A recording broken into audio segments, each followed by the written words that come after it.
Welcome to today's talk. It's Tuesday the 26th of January. I'm going to do a quick report on the Netherlands, where there's a lot of troubles going on at the moment in terms of rioting. We will be looking at the UK and the US and what's going on there. Mr. Biden's been speaking fairly formally about this, so we'll have a look at that.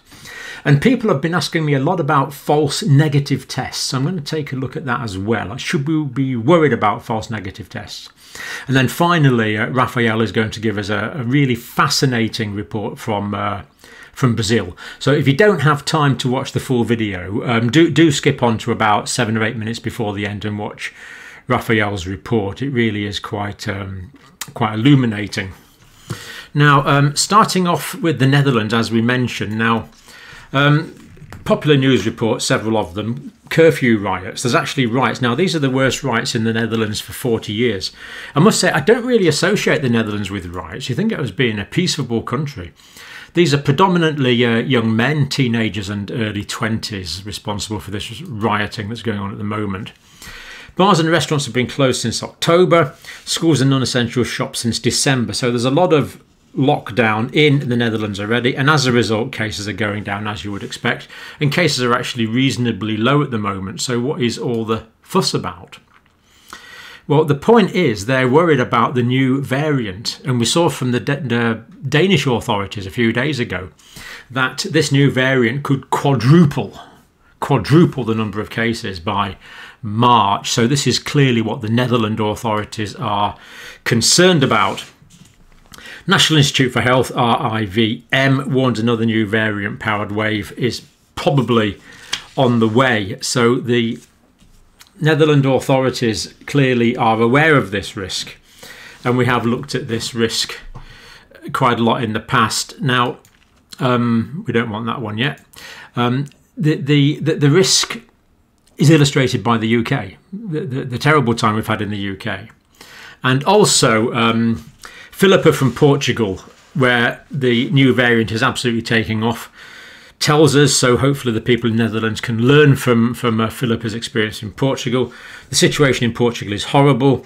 We are now in lockdown, but until last week the government insisted on keeping schools open, so schools have only just closed. We are staying at home for a year, working from home, because I never trusted our numbers. So she's been working at home for a year. Not possible for everyone, of course. And we've seen that the incidence in Portugal is just taking off. Portugal is now the highest per capita number of new cases in the world. And I'm not sure what the flight situation is yet, but Filipa said the planes keep coming and the hospitals are at 300% occupation rate. This, of course, is completely terrifying. This is what the new variant does.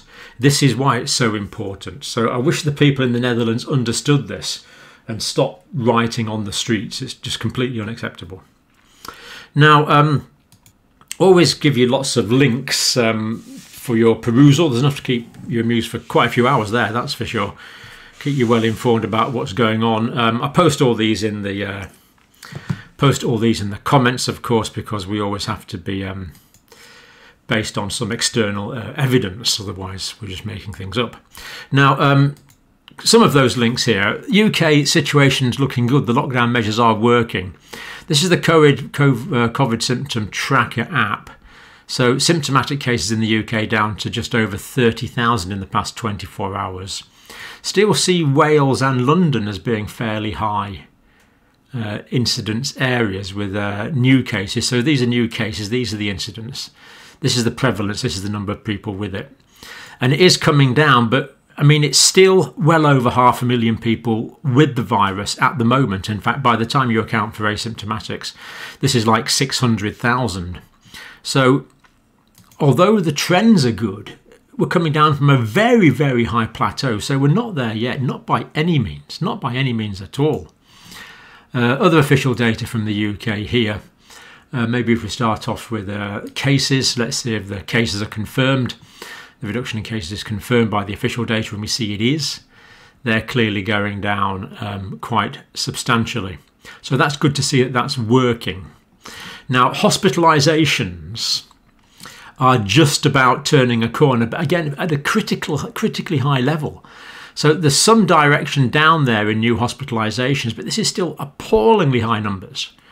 These are massively high numbers, and the people actually in hospital now, perhaps just starting to level off, maybe just the hint of a descent there. But from a remarkably high base, hospitals are dangerously stretched still at the moment in many parts, most parts of the UK. So just the hint of, so the cases going down, the delay in hospitalisations, of course, we know there's always this delay, but this encouraging hint that they are going down. Intensive care, though, people ventilated, sicker people staying in hospital for longer this time. And we see that, well, I think you would have to exaggerate to say that's turned a corner. It seems to be up slightly there with the latest data. And deaths in the UK, again, going down slightly, but still at a high level.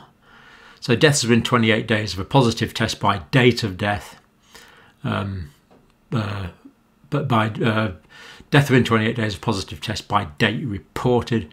So we're seeing again this levelling off in deaths and hospitalisations. So this is good. But again, we're still at a high level. I mean, the averages here are very high. Okay, we're getting the odd days with much lower numbers, but it's the 7-day rolling average that's really the important one to look at. Each day, the average for the past 7 days is updated, and it gives us a constant rolling average. Now, while we're doing this, I think I'll look at the data from the US as well. So here we see the states that are worst affected, average daily cases in the last 7 days. What we want to look at, though, mostly is there's the total number from the states. The number of deaths still going up quite steeply, I'm afraid, in the states.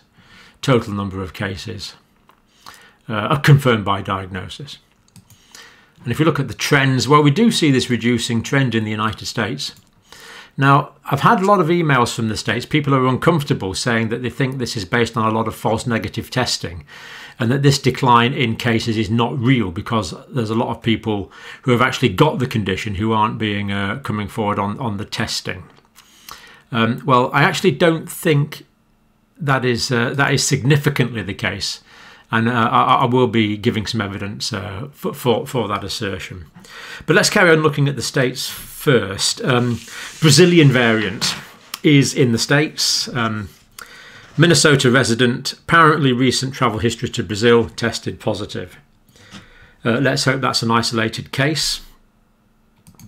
We know that the B117 UK variant is undergoing community transmission in the States. I think we can say that with certainty now. It's been identified in at least 20 states. It was 20 states as of 48 hours ago. I haven't updated today, but 20 or over 20 states now it's been identified in. So and this will increase exponentially. It will become the dominant strain almost certainly in the United States, and the consequences of that are significant.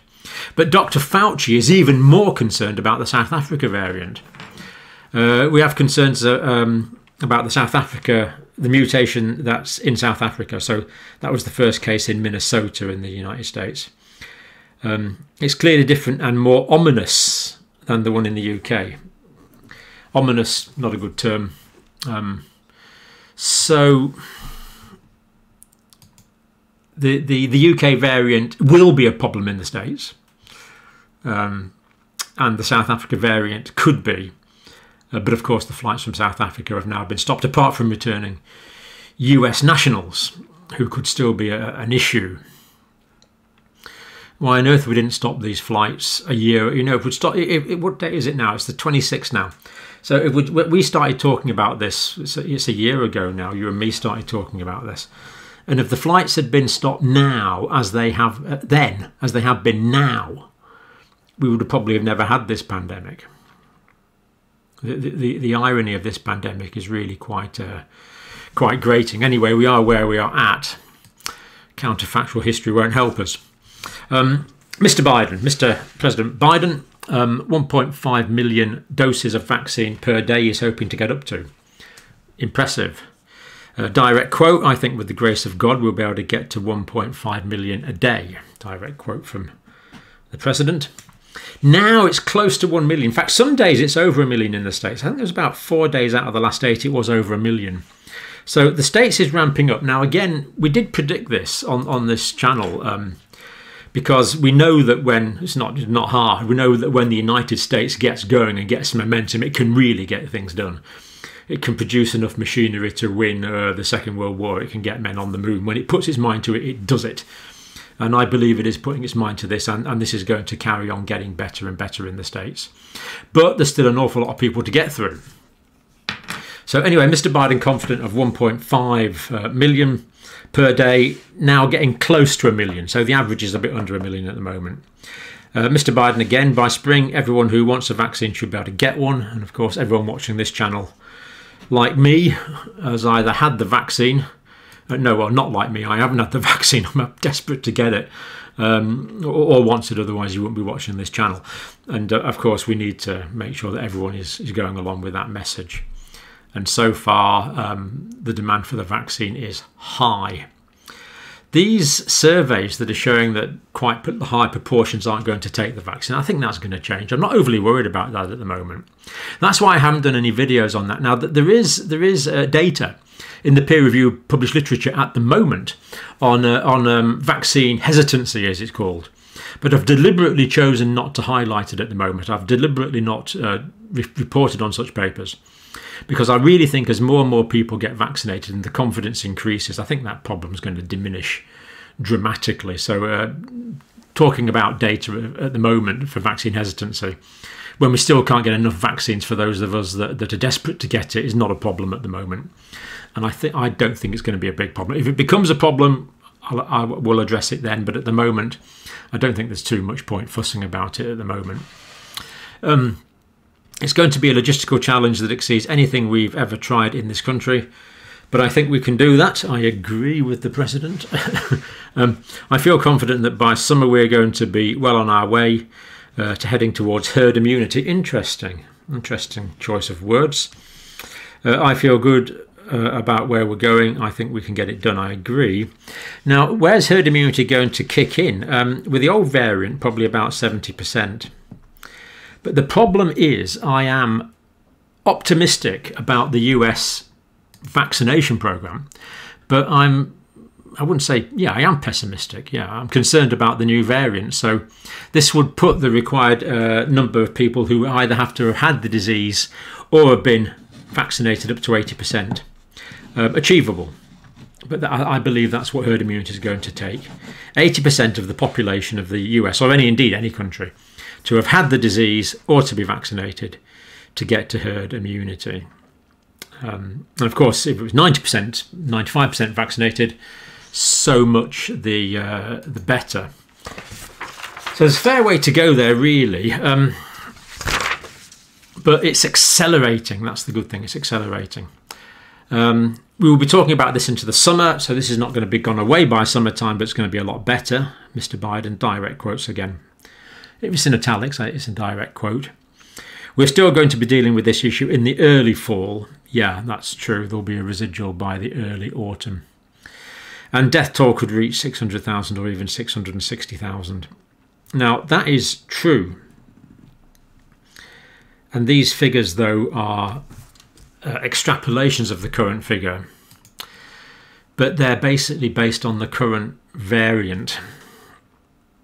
And as I've said, I'm concerned about the B117 2020-12 UK Kent variant spreading in the US. But the fact that Mr. Biden is talking about these kind of numbers is still a long way to go. And they're not inevitable. They are not baked in yet. They will be determined by people's behaviour. And in this press conference again, Mr. Biden stressed the importance of everyone wearing masks in public places. Now, I think we'll do, before we go into Brazil, I think I'll do a couple of things about the vaccination. Now, in the second week after the second Pfizer shot, 20 of 128,000 Israelis get COVID disease. So Israel, as we know, is leading the pack, and 128,000 Israeli citizens of different ethnicities, Arabs, Jews, Druze, for example, So a good variety of ethnicities have been vaccinated, and the second week, so the second week starts 7 days after the second injection. So this data was people who'd had their second injection, the second vaccine, completing the dose, and waited 7 days, and then they took the data. And this is what they found. 128,000 people a week, 7 days at least or longer had elapsed since their second injection, and 20 of those got COVID-19. In other words, 0.015 got the disease. Now, you might think that this means it's, what, 99.9 something effective or something. It doesn't quite mean that, because we need to compare it with something. So we've done this many times, but in a clinical trial, you have the experimental group. And if you give everyone in the experimental group a drug, and 90% of those get better and go home, does that mean the drug's 90% effective? Well, of course not, because without giving the drug, maybe 95% would have got better and gone home. We have to have a comparison group. So this is what the Israeli scientists have done. And it's quite a neat piece of work, really. So there's this Professor Cohen from this university. Sorry, I can't pronounce it. So what he's done is he's taken this group of 128,000. That group there as a group, and he knows that 20 of those have got the disease, right? Which is 0.015 have got the disease. So he's made that his experimental group, and then the prevalence, in the general population in Israel at the moment, the prevalence is 0.65. So in a sense, for gathering data, we're fortunate that the cases in Israel are so high at the moment, because it means there's plenty of data to be gathered. And the patients who have not been vaccinated in Israel, 0.65 of them, 0.65% of those have been are infected in any 1 week. So this gives us another group of I don't know, several millions. Don't know quite what the number is. I think about 30-35% of Israelis have been vaccinated. So several millions of people, and the incidence there is 0.65%. So we have an experimental group here where it's 0.015% have got infected, and we're comparing that to the general population where 0.65% have been infected. So we can compare those two numbers. And what that means is the statisticians have worked out that the Pfizer vaccine that's been given out is 95% effective in stopping someone getting COVID-19 infection. In fact, probably slightly more, probably nearer 96%. So it's as good and slightly better than the data that came from the original clinical trial. So I thought that was quite clever. So that the vaccine group is the experimental group. They've constructed a control group to compare it to, and they get these 95-96% efficiency figures. So wherever the Pfizer vaccine is being used correctly, this is the sort of level of immunity we can expect, which of course is excellent. 100 would be nice, but we never get 100. This is pretty good. So general population around 0.65 are infected in a week. So he said it's an imperfect control group, but it is a control group. So it's good. So good levels of vaccine efficacy. And Anat Zolhar. Anyway, this lady is the statistician and analyst who did most of the crunching here. Pretty impressive piece of work, ma'am, I must say.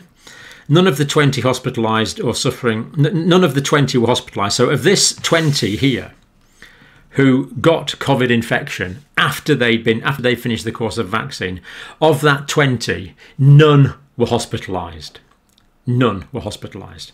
So that's like 0% hospitalised, which is, again, spectacularly good news. And none of them suffered a fever higher than 38.5 degrees. And as we say, even that was only 20 out of the 128,000. So it looks like after one dose of the Pfizer jab, you're protected from hospitalisation by 90%. After 2 doses, you're protected from hospitalisation by 100%, which is good. Whereas with the Oxford vaccine, we believe we're protected from hospitalisation pretty well 100% from the phase 3 data after just 1 dose. So I thought that was really quite quite a nice piece of work in Israel. And we will be expecting a lot more of this kind of work from Israel because they are kind of leading the field and crunching this data.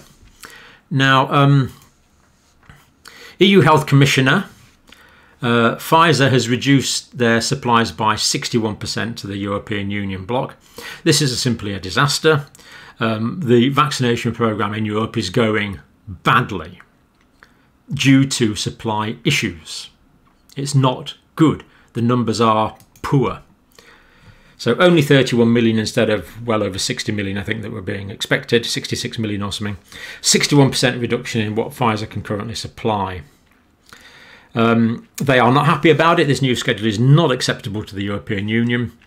And to be fair, they had paid a lot of money up front. This was all up front cash. 336 million euros, 409 million US dollars paid up front.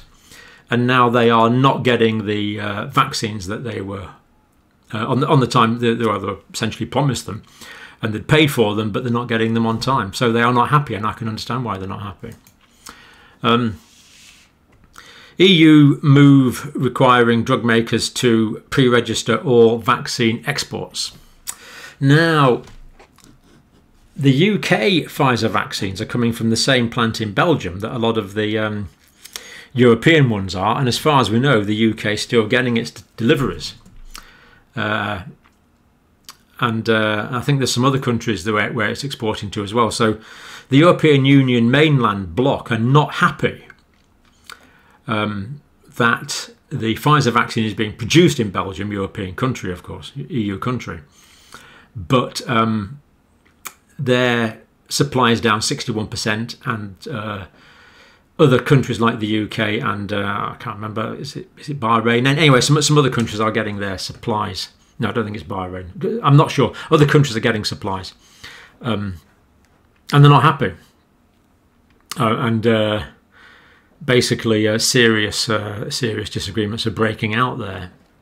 It just shows all you've got to do. All you got to do is reduce one critical supply, whether it's food or water or shelter, or in this case a vaccine.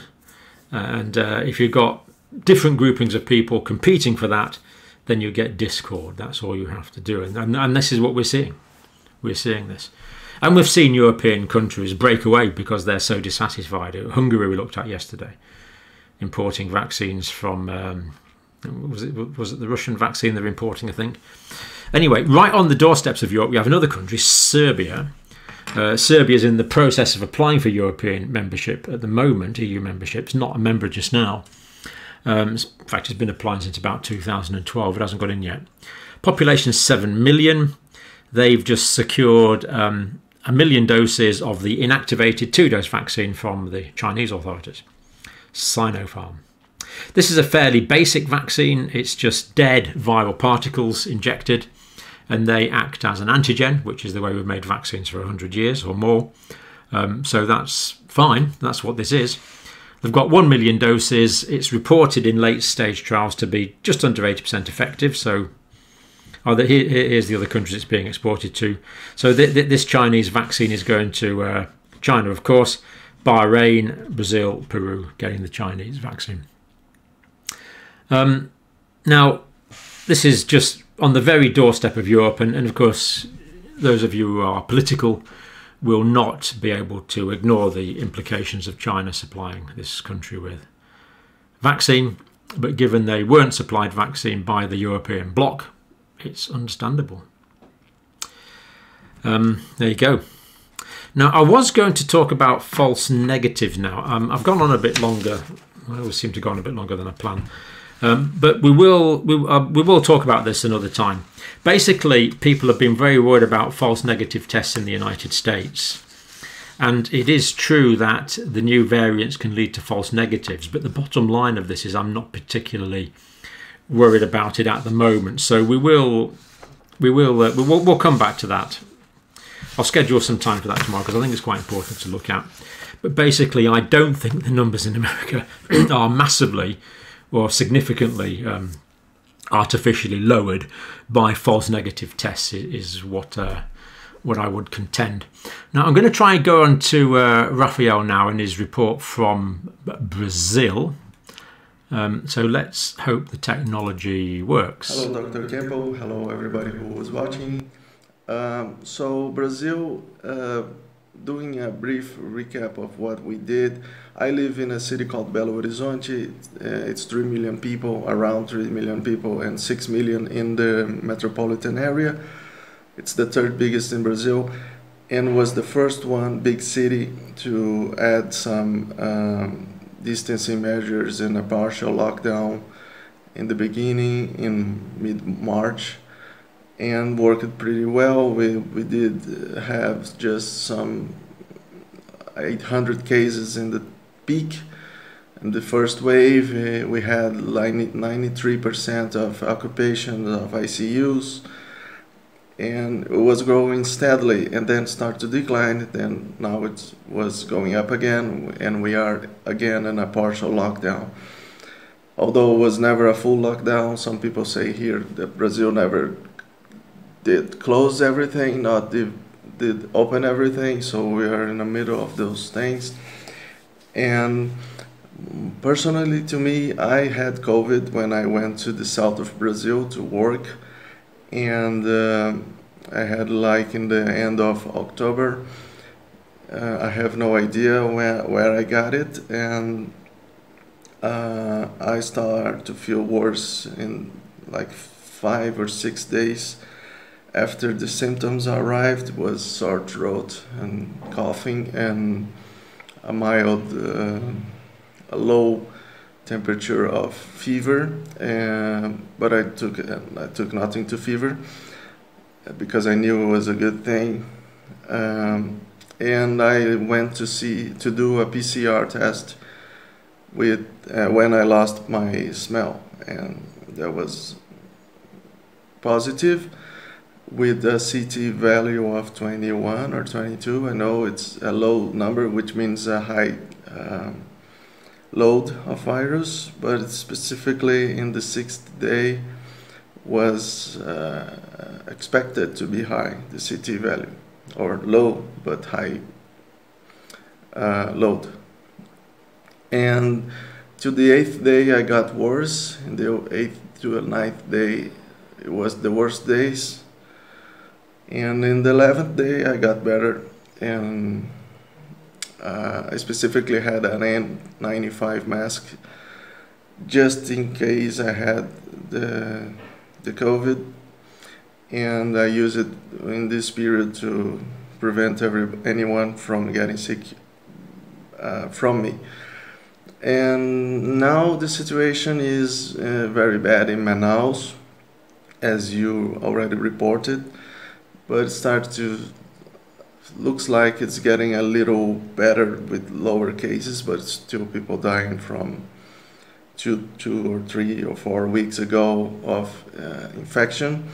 But the problem in Manaus is a lot bigger than just COVID, because only 12% of the population has tap water. There's no sewage and water system for 88% of the city. So how can you expect people to wash their hands with no water? So it's decades-long problem in Manaus. So in various parts of Brazil. So right now we are going down on cases here in my city because of the partial lockdown, I believe. And we have a RT of 1.01, I'm just watching right now, and 79% of occupations on ICUs. We have 1,800 ICUs, which is a fairly good number of ICUs to a city of 3 million people. And we can escalate that to 2,000 or even maybe more if it was necessary.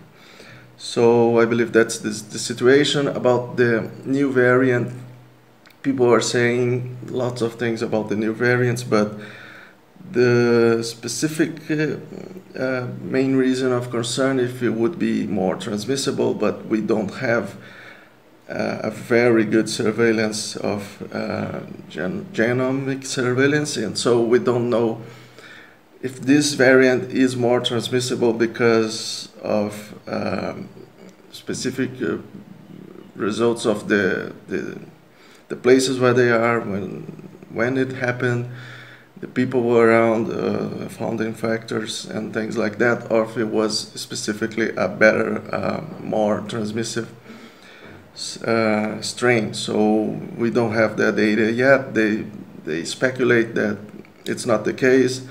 There are some components of epidemiology, but not components of virology to say that the virus is worse.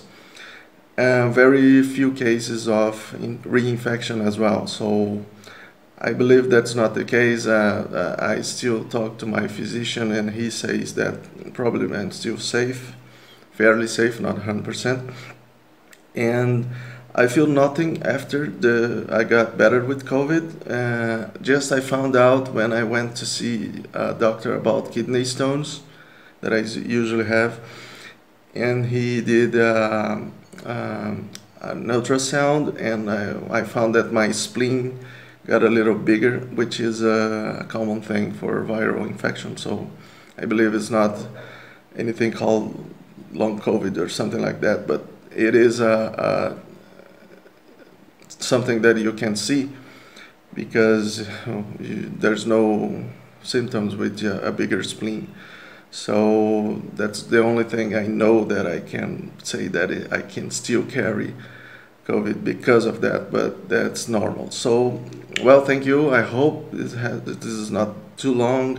You can edit out anything if you want, and see you guys later. Bye. Thank you for your work.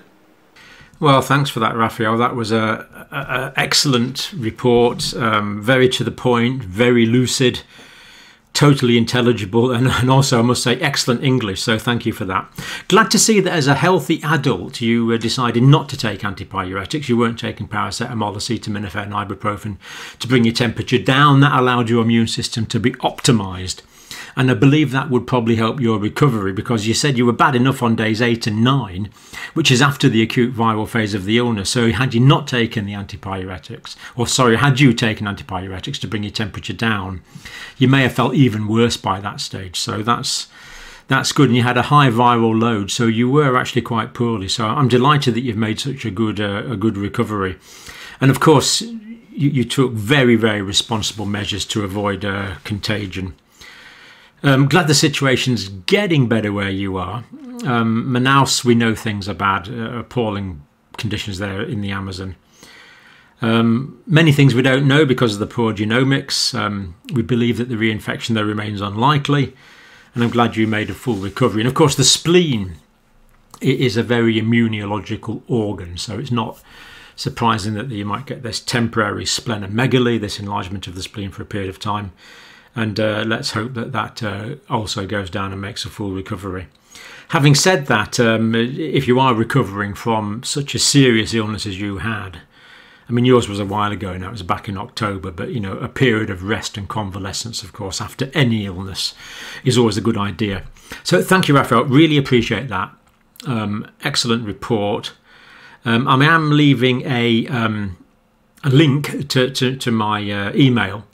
If anyone else wants to submit reports of that nature from different parts of the world, it really helps to give us an understanding of individuals' experience in that situation. But I'm so pleased you're making a good recovery. That's great to know, even although there are still problems in Brazil, and Brazil has been badly hit, of course, as we know. So thanks, Raphael. Really appreciate that. And thanks, everyone, for watching, of course.